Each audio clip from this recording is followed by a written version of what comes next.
Hello সবাই কেমন আছেন? আশা করি ভালো আছেন। চলে এসেছি আবার একটা রেসিপি নিয়ে। তো দেখতে থাকুন, সঙ্গে থাকুন। তো এই রেসিপিটা যে বানাবো এটা কিন্তু হেলথের জন্য খুবই ভালো, যারা অসুস্থ তাদের জন্য তো আরও ভালো।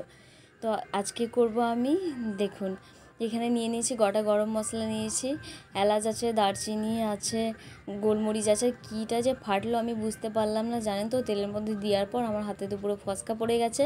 তো আপনারা একটু সাবধানতা অবলম্বন করেই করবেন। দেখলেন তো কত জোরে ফাটলো, তো আমি বুঝতে পারিনি একটু। তারপর এখানে চিকেনগুলো রেখেছিলাম, চিকেনগুলো দিয়ে দিয়েছি।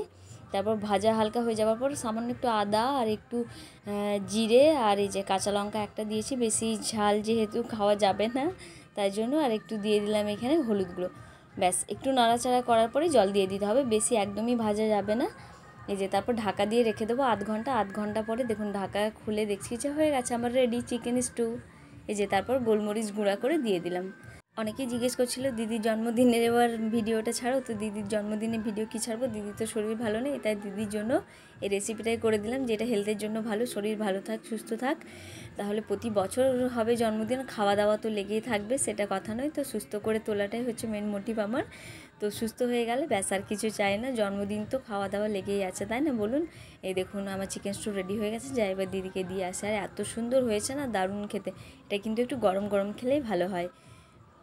তো আজকের মতো ভিডিওটা এখানেই শেষ করলাম, টাটা।